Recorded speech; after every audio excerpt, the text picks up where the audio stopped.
Grâce à Dieu. Que Dieu vous bénisse tous, mes amis. Que le Saint-Esprit vienne conduire notre méditation et alerter tous en relation à la volonté de Dieu pour nos vies. On suppose que nous tous, nous avons livré notre vie au Seigneur Jésus. Nous le considérons comme notre Seigneur, notre Sauveur, qui pardonne nos péchés, sauve notre âme, mais notre Seigneur par-dessus tout, c'est-à-dire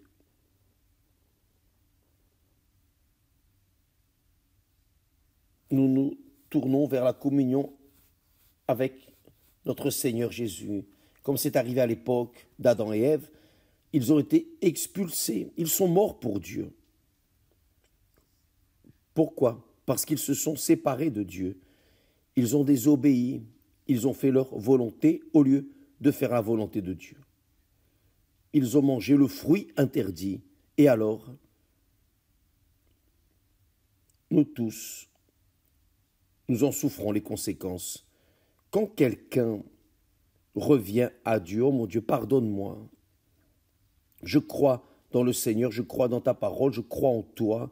Quand cette personne est sauvée, reçoit le Saint-Esprit, avant cela, elle fait le choix de servir le Seigneur.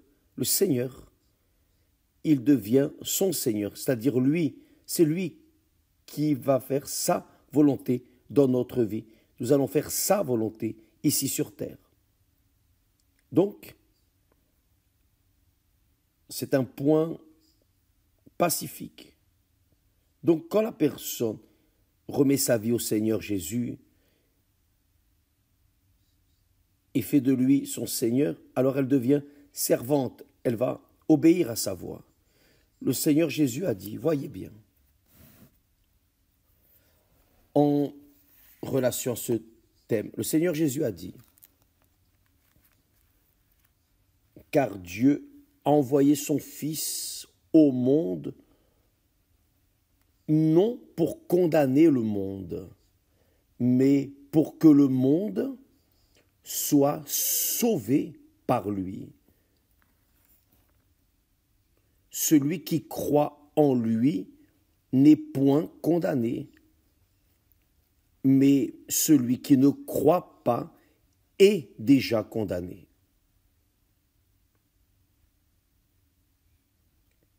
Car ils n'ont pas cru dans le nom du Fils unique de Dieu. Que veut dire qu'ils n'ont pas cru dans le nom du Fils unique de Dieu?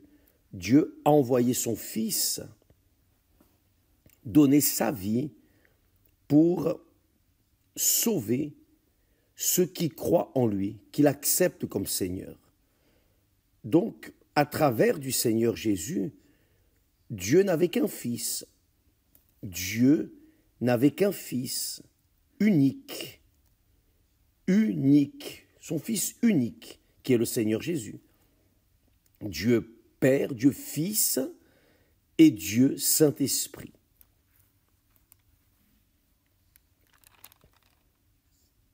Quand nous acceptons le sacrifice du Seigneur Jésus pour nous, quand nous croyons qu'il est mort pour nous, qu'il a donné son âme, sa vie pour nous, pour la nôtre, alors nous sommes sauvés. Cela veut dire que le Saint-Esprit vient sur nous et engendre en nous une nouvelle créature. Le Seigneur Jésus a dit que celui qui est né de la chair est chair.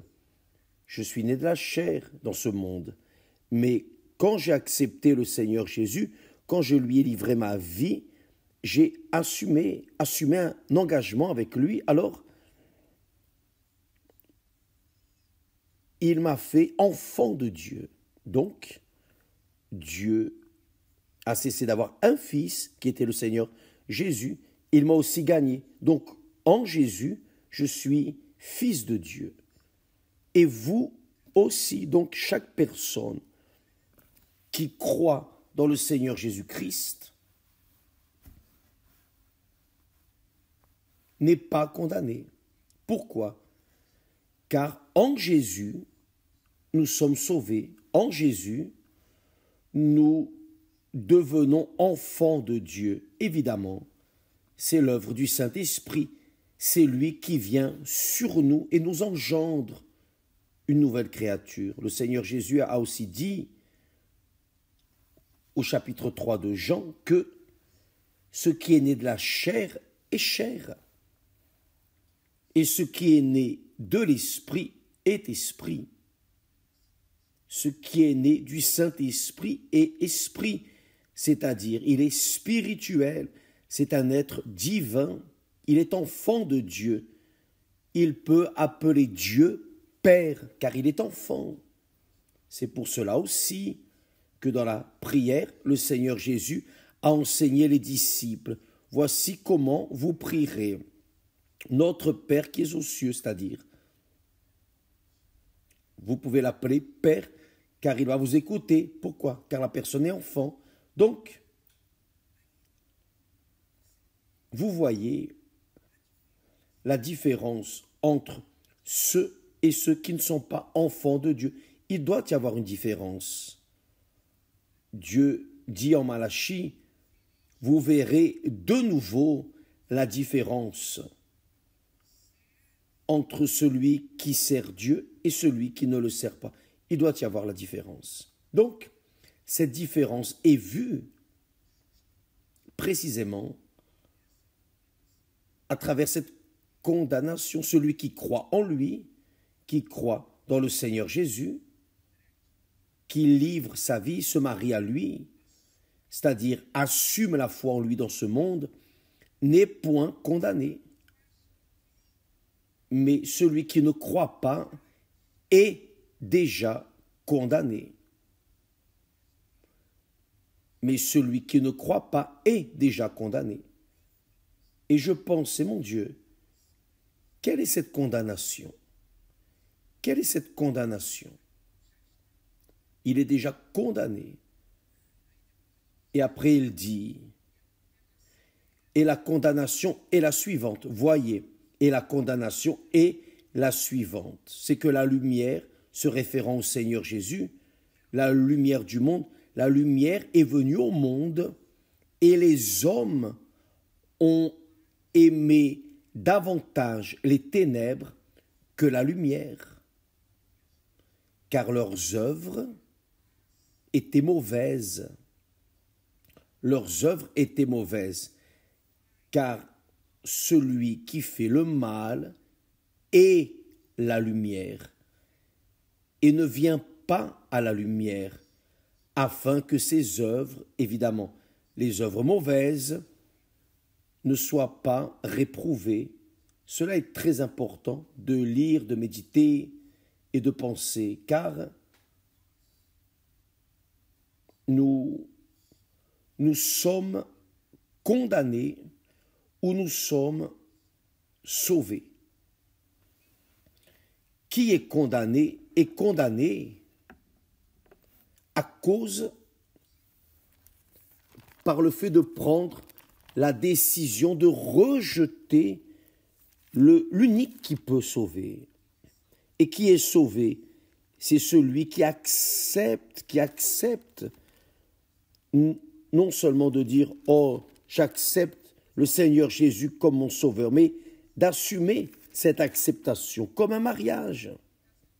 Le mariage est un type, une analogie de la remise au Seigneur Jésus, de la vie au Seigneur Jésus, car quand nous nous marions,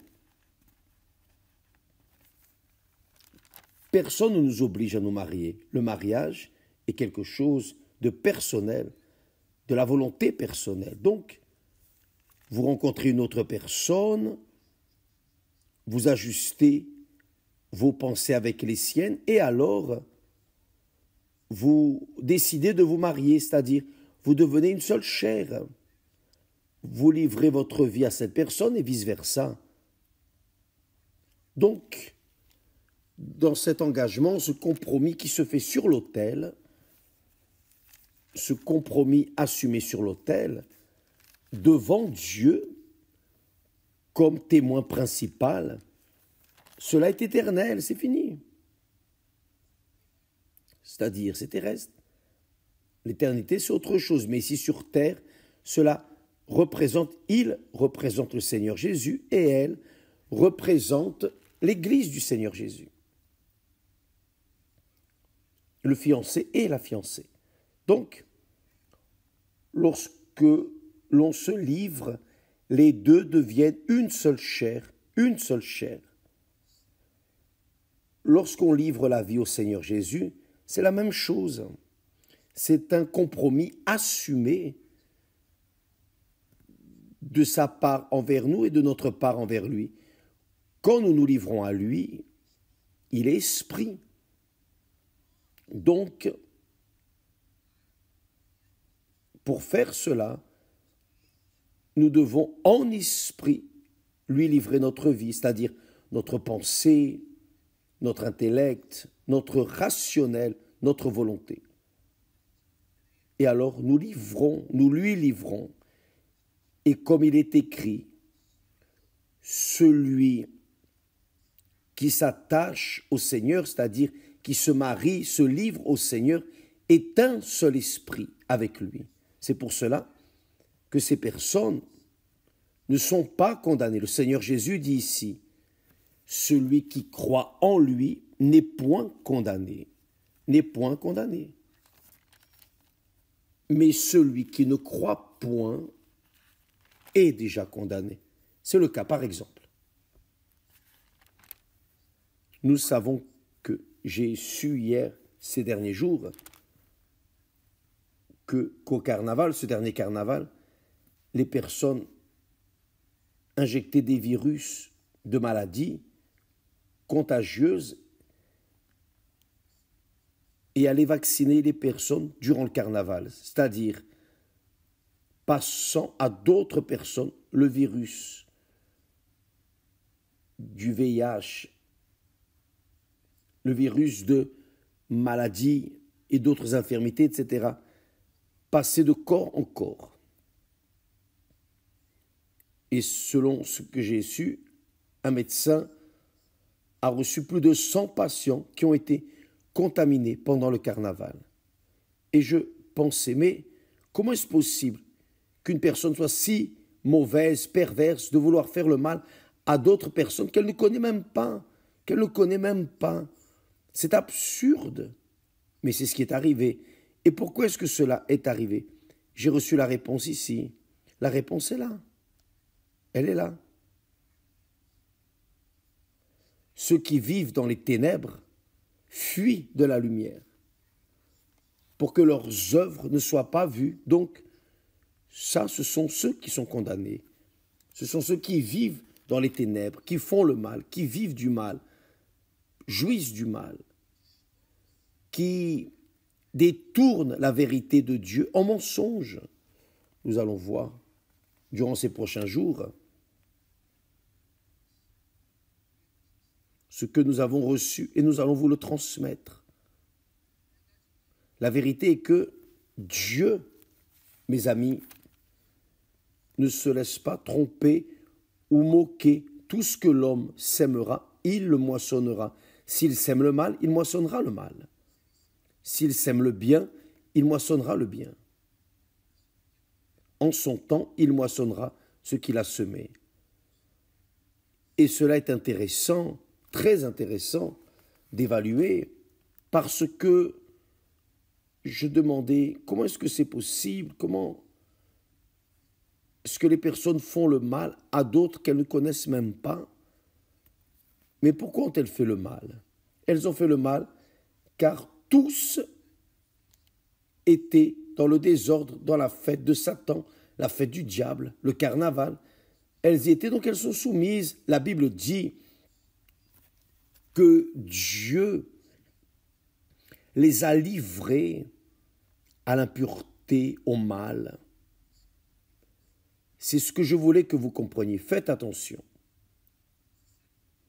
Vous savez que lorsque nous lisons, quand vous lisez l'Ancien Testament, vous voyez l'histoire d'Israël. Le peuple séparé par Dieu, qui a reçu la loi, la parole de Dieu, le peuple qui a eu le privilège. Dieu a choisi un peuple, a séparé un peuple pour que son fils naisse. Donc les enfants d'Israël, pendant qu'ils étaient obéissants à la parole de Dieu, étaient bénis, prospères, en bonne santé. Ils triomphaient de leurs ennemis. Mais quand les enfants d'Israël désobéissaient à Dieu et se corrompaient et s'enveloppaient avec les orgies des païens, des peuples païens, alors Dieu se tournait contre eux aussi. Voyez. Donc, il est dit, là, au texte de Juges, chapitre 13, verset 1. Les enfants d'Israël firent ce qui est mal aux yeux de l'Éternel. Et l'Éternel les livra entre les mains des Philistins pendant 40 ans. Ils étaient les ennemis d'Israël. Donc,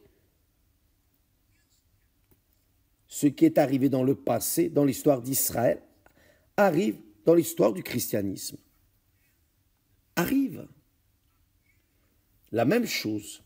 La personne se dit chrétienne, mais elle va jouer au carnaval.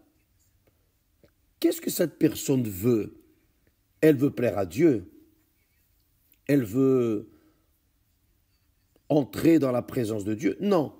La personne qui va au carnaval va à la fête de la chair. C'est la fête du diable. La chair contrarie l'esprit et l'esprit contrarie la chair, car il n'y a pas de communion entre la chair et l'esprit. Cela est écrit. Donc, quand une personne se prétend chrétienne et va au carnaval, d'ailleurs, les parents emmènent les petits-enfants jouer aussi au carnaval et enseignent, cultivent là. Quoi donc? Le mal, sème le mal dans les enfants. Quand les enfants grandissent et deviennent rebelles, viciés, drogués, quand les enfants grandissent et deviennent de mauvais enfants, qu'arrive-t-il? Les parents souffrent. Ah, et ils vont à l'église, oh mon Dieu, Seigneur, etc. Les enfants vont moissonner ce qui a été planté. Dieu les a livrés, il a livré Israël entre les mains des Philistins, ennemis numéro 1 d'Israël. Et Dieu livre les personnes qui se prétendent chrétiennes, il les livre à leurs ennemis. C'est pour cela que nous disons, mon Dieu, pourquoi ma fille, mon fils est dans cette vie? Pourquoi il fait cela? Vous pleurez, nous souffrons pour nos enfants, rebelles. Sauf que nous prions, nous jeûnons, nous luttons pour eux, mais on dirait que les cieux sont fermés, sont comme de l'airain, ils n'écoutent pas. Et vous demandez, mais pourquoi? Mais pourquoi? Parce que Dieu les a livrés entre les mains des ennemis, qui est le diable et ses démons contrôlent ce monde. Ce monde est du diable. Nous vivons dans un monde qui est un enfer, le monde soumis aux ténèbres. Et qui croit dans le Seigneur Jésus est libre, libre du pouvoir de l'enfer, de la force de l'enfer. Mais si par hasard, nous recommençons à faire ce qui est mauvais aux yeux de l'Éternel, nous serons livrés aussi à Satan. C'est la réalité. Donc, il y a cette souffrance, cette douleur. C'est ce qui est arrivé à Israël et qui arrive. Cela arrive. Vous vérifiez par exemple, vous pouvez conférer cela en Israël. Là, en Israël, il y avait une fête qui était en train d'être réalisée, un carnaval, comme le carnaval du Brésil. Ils étaient livrés à la chair, la fête de la chair. Il y avait un Bouddha, il y avait une image, ils dansaient, profitant et servant les images des dieux de ce monde. Donc, les Philistins sont venus et les ont tués, et jusqu'à présent, des gens meurent à cause de quoi? Ce peuple qui connaissait la parole et connaît la parole de Dieu, ce peuple n'a pas cru dans la parole. C'est la réalité. Il a provoqué la colère de Dieu. Cependant, donc, est venu ce à quoi nous assistons, ce qui arrive en Israël. Souffrance, mort, de tous les côtés, si bien chez Israël que chez les Philistins, disons ainsi. Avez-vous compris, mes amis? Dieu, c'est écrit ici, les enfants d'Israël firent encore ce qui déplaît, ils l'avaient déjà fait. Et chaque fois que les enfants d'Israël faisaient ce qui était mal, Dieu les livrait entre les mains des ennemis, à leurs ennemis. Ici, dans le cas, l'Éternel les a livrés entre les mains des Philistins pendant 40 ans. 40 ans. Une génération a vécu sous la domination des Philistins. Pourquoi? Parce que ce peuple qui connaissait le Dieu d'Abraham, le Dieu d'Israël, le Dieu d'Isaac, le Dieu d'Israël, faisait ce qui déplaisait à l'Éternel. Et cela est très important d'en parler, car vous allez voir votre vie, je vais analyser ma vie. Je ne suis pas là pour juger qui que ce soit. Nous sommes là pour parler, enseigner ce qui est écrit dans les Saintes Écritures. Donc, si j'ai du bon sens, je vais suivre la parole de Dieu. Je vais obéir, car si je désobéis, je peux tomber dans cette disgrâce que Dieu me livre aux Philistins, c'est-à-dire au diable, à cause, parce que je le connais, je connais Dieu, et je fais la volonté de la chair ou du diable. Donc Dieu nous livre. Dieu nous livre à nos ennemis. Ce n'est pas seulement là-bas, à cette époque, des juges, non. C'est arrivé aussi en Chronique.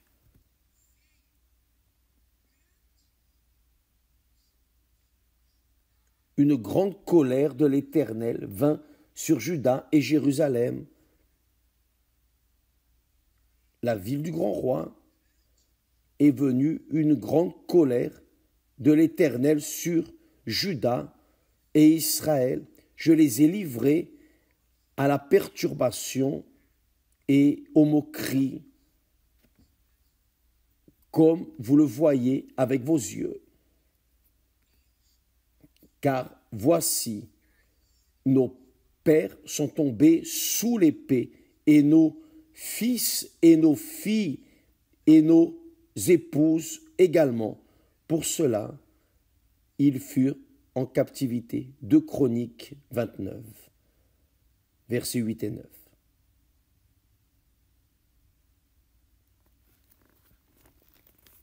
Il y a ceux qui disent « Ah, je ne crois pas en Dieu ». Or,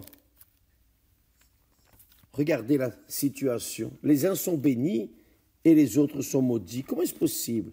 Quel est ce Dieu? Quel est ce Dieu? Dieu est un Dieu de justice. Il est un Dieu de justice.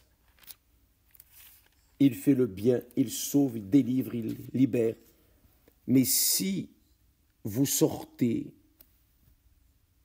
de sa protection, vous laissez sa protection, vous cessez d'écouter sa parole, sa voix, alors vous êtes livré à vos ennemis que vous écoutez. Dieu livre. L'apôtre Paul parle à ce sujet aussi. Aux chrétiens, voyez, cela est très intéressant car ça donne une vision de la manière dont Dieu traite son peuple. Il traite avec justice. Le texte sacré dit, Romains, l'apôtre Paul, dirigé par le Saint-Esprit, dit, il parle du peuple de Dieu. Car, ayant connu Dieu, ils ne l'ont point glorifié comme Dieu et ne lui ont point rendu grâce, mais ils se sont égarés dans leurs pensées et leur cœur sans intelligence a été plongé dans les ténèbres. Se vantant d'être sages, ils sont devenus fous. Ils parlent de ces croyants, de ces chrétiens, pasteurs, qui ostentent un titre d'évêque, de pasteur, quoi que ce soit, de maître, prophète, etc. Dieu parle ici à travers Paul. Car ayant connu Dieu, ils ne l'ont point glorifié comme Dieu et ne lui ont point rendu grâce. Ils ne l'ont pas considéré. Mais ils se sont égarés dans leurs pensées et leur cœur sans intelligence a été plongé dans les ténèbres. Se vantant d'être sages, ils sont devenus fous. Et ils ont changé la gloire du Dieu incorruptible en image représentant l'homme corruptible, des oiseaux, des quadrupèdes et des reptiles. C'est pourquoi Dieu les a livrés à l'impureté selon les convoitises de leur cœur. Il les a livrés aux convoitises de leur cœur, à l'impureté. Ainsi, ils déshonorent eux-mêmes leur propre corps, eux qui ont changé la vérité de Dieu en mensonge et qui ont adoré et servi la créature au lieu du Créateur qui est béni éternellement. Amen. C'est pourquoi Dieu les a livrés, voyez, Dieu les a livrés à des passions infâmes, car leurs femmes ont changé l'usage naturel en celui qui est contre nature. Et de même, les hommes, abandonnant l'usage naturel de la femme, se sont enflammés dans leurs désirs les uns pour les autres, commettant homme avec homme des choses infâmes et recevant en eux-mêmes le salaire que méritait leur égarement.